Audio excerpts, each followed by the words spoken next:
A sack of flour bought one night of shelter from a man who wanted nothing. The woman who paid it walked out of Sage Creek, Wyoming Territory, in the autumn of 1883, with a lacquered tea case strapped across her back and the town's threats still warm in the air behind her.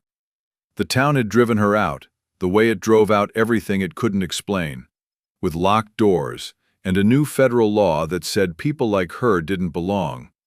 And the next town was 2 days through a storm she might not survive. He was a rancher who hadn't opened his door to another soul in 2 years, and he told her she'd be gone by morning. What she did with that one night is the part the men of Sage Creek still can't explain, because none of them stayed to watch her hands move. The storm came down the basin like a hand closing over the valley, and by the time Lan reached the ranch gate, the last light had bled out of the sky behind her. She stood at the fence, with a sack of flour balanced on one shoulder and the lacquered tea case riding her back, her sandals soaked through and her hair pinned in a knot that the wind kept trying to tear loose. The ranch house sat 3 miles out of Sage Creek, on the kind of ground a man picks when he wants the world to forget he's there. It was a low timber frame with a sod roof, and a single kerosene lamp burning amber behind the window. She'd walked past 2 other places that night, and both doors had stayed shut. This one opened. Nash filled the doorframe the way a wall fills a gap, tall and broad enough to block the light behind him, with a scar running from the corner of his jaw down into the collar of his coat. The town had learned to cross the street before he got close enough to make eye contact, and he'd learned to like it that way. He looked at the flour on her shoulder, then at the tea case, then at the snow starting to stack on the step behind her, and he didn't ask her in. He told her a price. 1 sack of flour, bought one night, no questions, no charity, gone by morning. He said it the way a man reads a feed receipt, flat and final. And he held the door open just wide enough for her to decide. She handed him the sack without a word. He weighed it in one hand, nodded once, and stepped back to let her through. The room she got was small and cold, and held a cot, a chair, and a stove that hadn't been lit in weeks. But it had a roof, and it had walls, and the wind stayed on the other side of them. She set the tea case against the wall, the way a person sets down a child they've carried too far. Carefully, with both hands, and she didn't open it. The flour stayed by the door where he'd dropped it, and the deal was done. The hallway beyond her room ran dark and narrow toward the back of the house, and at the end of it stood a door shut with the kind of care that meant it hadn't been opened in a long time. Nash walked past it without his eyes turning, the way a man walks past a grave, but Lan caught the shape of a wooden horse sitting on a high shelf near the frame. Dust pooled around its hooves like it had been standing there for years. She didn't touch it. She didn't ask. She turned down the lamp he'd left her and sat on the edge of the cot with her coat still on, listening to the storm stack against the walls, and she held her hands in her lap until they stopped shaking. By morning the road would be closed, and the deal would be up. And the only question left was whether the cold or the town would reach her first. Morning brought the kind of white silence that means the roads are gone, and Lan stood by the kitchen window, watching the snow bury the fence posts, while Nash fed the stove without speaking. He'd said she'd be gone by morning, and morning was here, and the basin outside had turned into a single unbroken field of white, with no track leading out of it. He poured himself coffee from a blackened tin pot and didn't offer her any. Not out of cruelty, but out of the habit of a man who'd stopped thinking about what another person might need. She asked for the hearth and the water, nothing else, just the fire and a pot to set on it. And he shrugged and pointed at the stove, as if the question didn't deserve an answer. She'd been in Sage Creek 11 days before the town decided that was 11 too many. The store had stopped selling to her first, the owner lining up his reasons like cans on a shelf. saying his regular customers didn't like the queue being slowed, though no queue had ever formed behind her. The marshal came next, a man with a badge and a clean hat, who told her the territory had passed its patience for people like her, and that she should be on the noon stage. She'd bought a ticket, and the stage had come and gone without her, because 3 men had dumped her things in the street that same morning, and told the driver there wasn't room. Nobody in the square had lifted a hand to stop it, and nobody had met her eyes, and that was the part that stayed. The law they kept quoting was the new one from the coast, the federal act that said Chinese laborers couldn't come, and the ones already here couldn't become anything more than guests who'd overstayed. A lone woman was worse than a laborer in their reckoning. Suspect the moment she arrived without a husband or a paper that explained her. And the town had decided that suspicion was the same as guilt. She couldn't testify against any of them if she'd wanted to, because the courts had made that plain years before. So the men who scattered her things knew they were safe, and she knew it too. She gathered what she could from the mud, the tea case and the flour and the clothes on her back, and she'd walked out the way she'd walked in, alone. The boarding house woman had watched from the window and hadn't come down, and the preacher had crossed the street when he saw her coming. The only person who'd spoken to her that last day was the stable boy, who told her the South Road washed out in a storm, and she'd be a fool to take it. She'd taken it anyway, because the North Road ran back through town, and town was the thing she was leaving. She'd slept one night in a culvert with the tea case strapped to her chest and the flour pillowed under her head.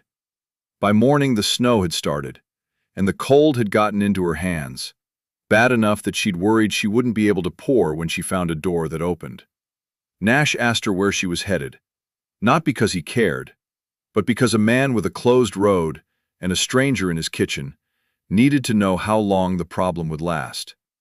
She told him the next town was 2 days east, and he told her the pass would be closed a week at least, and the conversation should have ended there.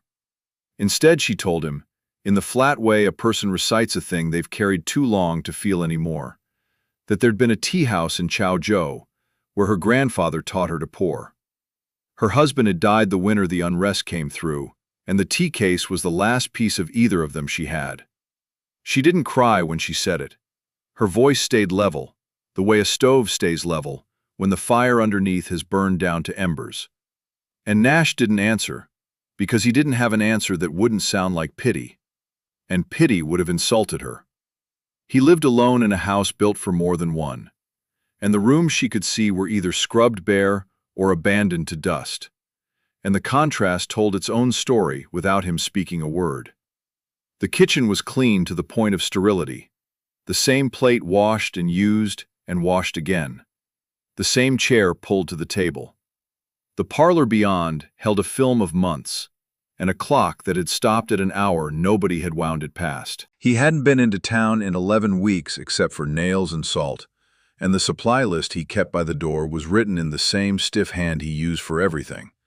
A man reducing his life to the things he could count on one page. The closed door at the end of the hall sat between them like a third person in the house, and neither of them looked at it.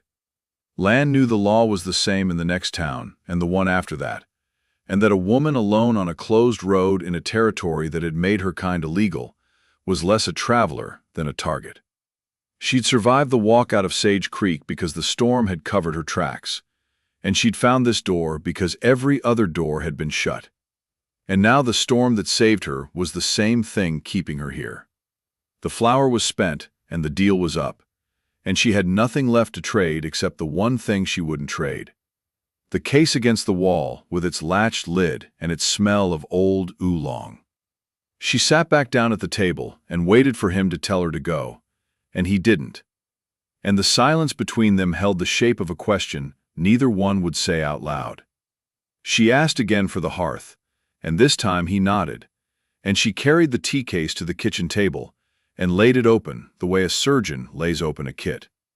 The lacquer caught the stove light as she folded back the cloth inside, and the pieces came out one at a time, each wrapped in its own square of cotton. The gaiwan came first, a lidded bowl of white porcelain no bigger than a man's fist, and she warmed it with a pour of water from the kettle and tipped the water into a basin. Then the cups, 3 of them, thin as eggshell and the same white, and a wooden tray with slats to catch what spilled, and a small pitcher she set where he could see it. Last came the leaves, a pouch of oolong rolled into dark, tight beads, wrapped in cloth that still held the ghost of a smell from a house that no longer stood. She measured the leaves into the gaiwan with a small bamboo spoon and rinsed them with water just off the boil, pouring it over the beads and tipping it straight out, and the room filled with a smell that didn't belong to any frontier kitchen Nash had ever known. He stood by the counter with his coffee pot and watched her the way a man watches a fire that isn't supposed to be there, not because it was beautiful, but because it didn't fit and he couldn't look away. She poured the second water on the leaves and counted the steep on her breath. A short count, 10 seconds maybe, and she decanted the tea into the small pitcher first before it touched the cups. The pitcher was the part that caught him. The reason she didn't pour straight into the cups, and he didn't ask about it, and she didn't explain. She offered him a cup with both hands, the way her grandfather had taught her, the right hand holding the cup and the left hand bracing the wrist, and she held it out level and waited. Nash took it because refusing would have meant explaining why, and he drank it standing up, and the taste hit him in a place he wasn't ready for. It wasn't bitter the way coffee was bitter, and it wasn't weak the way the frontier thought of tea, and it carried something behind it, a sweetness that came up after the first heat passed. It was the kind of flavor that doesn't announce itself until the cup is already half gone. He set the cup down on the counter too fast and turned back to the stove, and she pretended to be busy with the leaves so he wouldn't have to be watched. He'd drunk something like it once, years ago, the morning his wife had boiled water with dried chamomile she'd picked along the creek, and handed him the cup in both hands, the way this woman just had. And the memory surfaced before he could stop it. He didn't say anything about it. He drank his coffee and kept his back to her, and let the morning go on as if the cup had been nothing. But the cup wasn't nothing, and he could feel it sitting in him like a warm stone. She poured a second steep from the same leaves and set the cup where his had been, and he picked it up without being asked. It tasted different from the first, lighter and greener, and the fact that he noticed bothered him more than the taste. Gongfu, she said, almost to herself, the word coming out the way someone says a prayer they've said so often it's become a reflex. Making tea with skill, that was what her grandfather called it. She didn't say it like a lesson, and she didn't say it like a claim. She said it the way a man says the name of a horse he's raised from a foal, with the quiet authority of someone who has done the thing longer than she's done anything else. The leaves would give 6, 7, 8 cups from one measure if you were patient, each one different, and she said that part too. Not to impress him, but because it was true, and she'd learned that the truth was enough. Nash drank the second cup and didn't answer, and the small pitcher sat between them on the table, empty, waiting, its purpose still unnamed. The thaw held for 2 days before the cold came back, and on the morning of the third day, a hired hand named Dobbs split his own shin open with a maul while Nash watched. The maul glanced off a frozen knot, and the blade went sideways, and the cut was bad enough that Dobbs went white and sat down hard in the snow before he could fall. Nash carried him to the kitchen and set him on the chair, and the blood came in a steady dark run that pooled on the floor, while Dobbs swore and gripped his leg. Land came in from the woodpile, saw the blood, and didn't ask permission. She told Nash to boil water and bring the ginger, and she said it the way she said everything, plainly and without room for argument. And he went and got them because her voice left him no other choice. She worked the way she poured, exact and unhurried, her hands steady while Dobbs flinched under them. She pressed the ginger root flat with the back of a knife and laid it against the cut with a pad of cloth, and she bound it with strips torn from a clean sheet. She pulled them tight enough to hold and loose enough to let the blood find its way back. A hot compress went over the wrap and a cold one above the knee, and she told him to keep the leg up and the weight off it. 2 days, and she counted the time the way she counted a steep, certain of it. Nash watched the swelling drop inside the first hour, and the color change from the dark of a bad cut to the red of a healing one. And he didn't have a word for what he'd just seen. The frontier had a word for everything her hands did, and every word was wrong. That was the part that bothered him most. The town had a name for what she did, and the name was heathen. And it had been thrown at her in Sage Creek more than once, along with worse words that don't bear repeating. Nash had heard those words himself, down at the feed store. The talk that said a Chinese woman out at the Broken Spur was either a thief or a witch, or something a man didn't say in front of his wife. He'd let the talk run because talking back to it would have meant explaining things he didn't explain. And now he stood in his own kitchen, watching a man's leg close under her hands. The slander sat in his mouth like a stone he couldn't swallow and couldn't spit. Dobbs thanked her twice and limped home at noon, and the blood was already drying on the floor when the warning came. A neighbor rode past at dusk and didn't stop, just called over the fence that the marshal had been asking who was harboring the Chinese woman. And that asking usually meant coming. Nash read it in the man's voice, the way he read weather in the sky. And he went inside and told Lan without softening it. And she heard him out and didn't flinch. She'd been driven out of one town already, and she knew the shape of the thing coming. The locked doors and the men, and the law behind them like a hand on their shoulders. And her face showed nothing. Not anger, not fear, just the controlled stillness of a woman who had already survived the worst of what a room full of men could do. Nash saw it and understood for the first time that she'd been standing in this exact posture before she ever reached his door. That night she cooked because there was food and because sitting still would have meant thinking about the marshal. And she made congee from the rice she'd carried in the bottom of the tea case and the salt pork Nash had in the pantry. It was a simple thing. Rice cooked long in too much water until it broke down into a soft white porridge. And she ladled it into 2 bowls and set one in front of him without ceremony. He hadn't eaten a meal someone else made in 2 years, and it showed in the way he held the bowl, both hands, the way a man holds a thing he's forgotten how to hold. They ate without talking much, the wind outside and the tick of the cooling stove the only sounds. And for a few minutes, the kitchen was just a kitchen with 2 people in it, and nothing was wrong. Nash noticed that she ate the way she poured, slowly and without waste, and that she'd given him the larger bowl without making a show of it.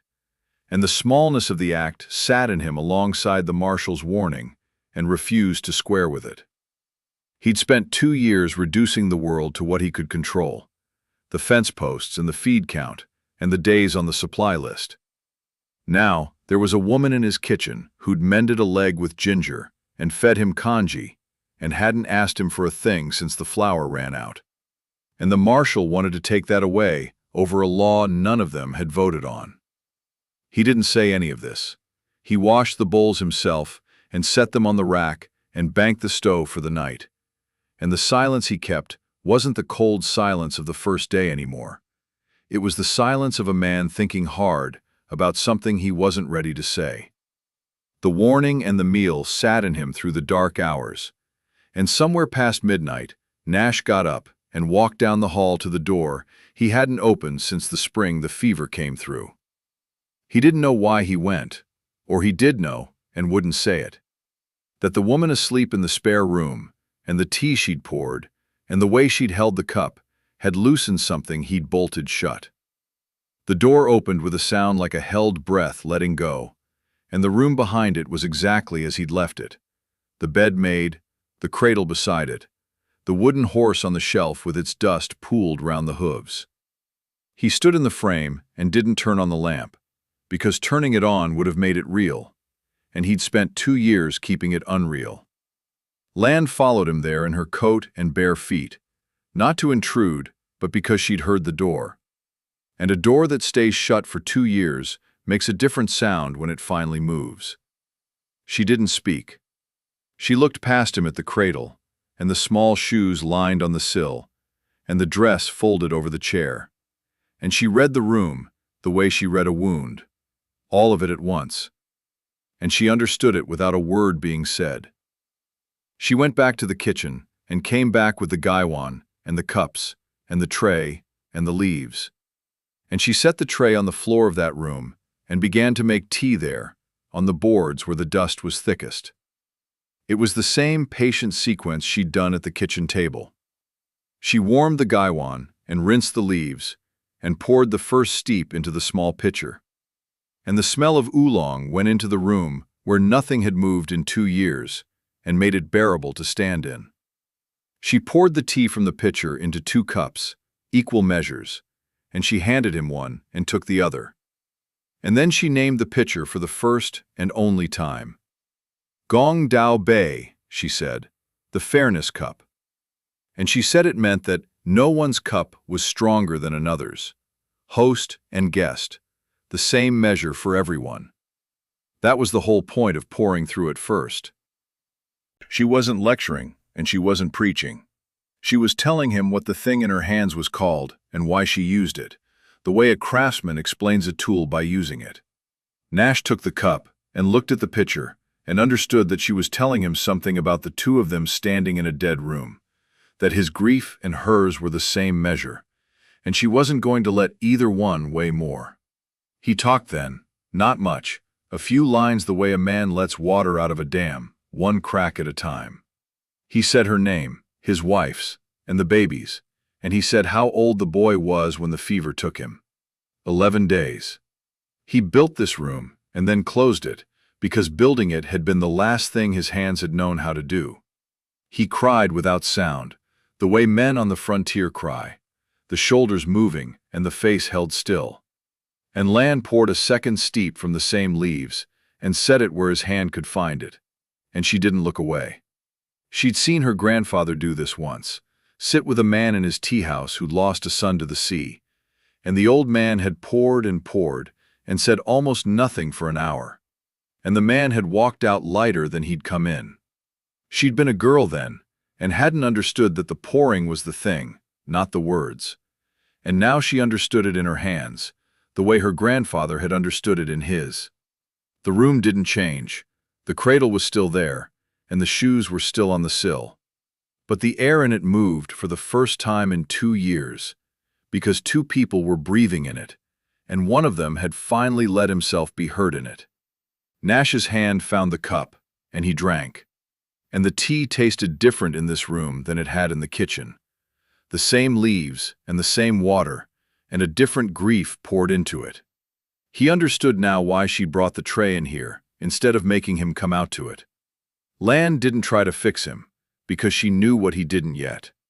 That grief like this isn't fixed, it's poured.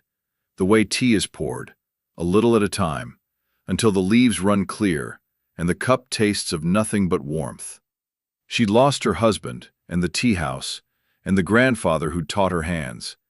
And she'd carried the case across an ocean and a continent, because pouring was the only thing she still knew how to do for another person.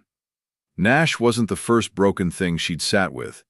He was just the one in front of her now, and the fairness cup in her lap said the same thing to both of them.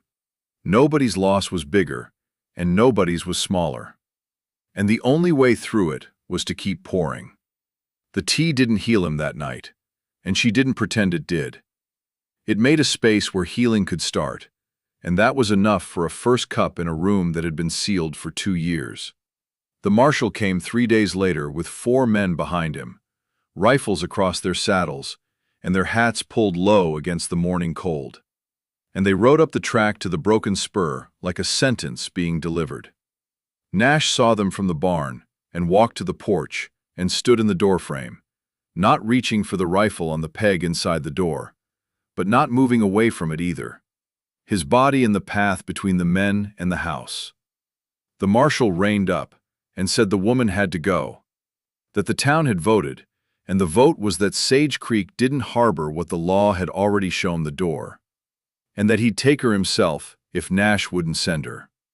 There were 4 rifles among them, and 1 badge, and the rifles were easier to read than the badge.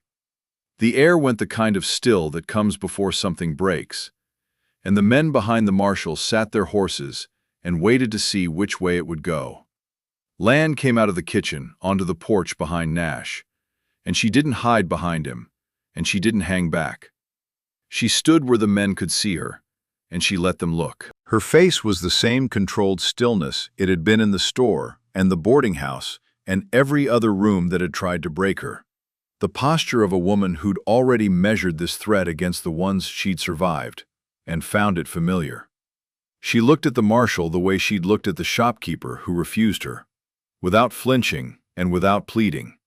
And the men on the horses shifted because they'd expected fear, and what they got was something they didn't have a name for. Nash felt her come up beside him and didn't tell her to go back in, because telling her would have meant he thought she couldn't stand there, and he'd watched her stand in worse. She did the thing none of them expected. She turned and went back inside, and came out with the tea tray and the gaiwan and the cups and the small pitcher. And she set the tray on the porch rail and began to pour.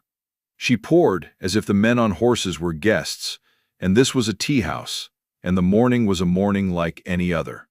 She warmed the gaiwan, and rinsed the leaves, and counted the steep on her breath, and decanted through the fairness cup. And the steam rose in the cold air, like a question none of them had prepared for. She poured 5 equal cups, and set them on the rail, and offered the first to the marshal with both hands, the same way she'd offered one to Nash. The same measure, the same hands, the same face. The marshal wouldn't take it. He looked at the cup, and then at her, and then at Nash. And his mouth worked once, and set. And the refusal said more than the cup ever could. That he wouldn't drink from the hands of a woman his town had decided was less than him. Lan didn't lower the cup, and she didn't pull it back. She held it out, and let the refusal sit in the air between them. And the men behind him watched her hold it, and one of them looked away. She set the cup down on the rail and poured the rest, and not one of them reached for one. The porch rail held 5 small cups of tea going cold in the morning light, and the silence of them sitting there, untouched, did the work a fist never could have. The marshal told Nash this wasn't over, that the town would be back, and the law was the law, and a man couldn't keep what the territory had decided to put out. He turned his horse, and the men turned theirs, and they rode back down the track without the woman. One of the men looked back at the porch rail where the 5 cups sat cooling, and whatever he saw in them made him face forward again and spur his horse a step faster than the rest. Nash stood on the porch and watched them go, and Lan stood beside him and watched them go. And neither of them spoke until the riders were specks against the white. The threat hadn't been beaten, and the prejudice hadn't been cured. And the marshal's word that this wasn't over hung in the cold like the steam from the cups. Lan picked up the untouched tea and poured it into the basin and began to pack the tray. She'd faced them with a cup instead of a gun, and they'd ridden away, not changed and not defeated, only unsettled. And on a frontier that ran on certainty, the one thing it couldn't stand was a woman who refused to be certain of her own smallness.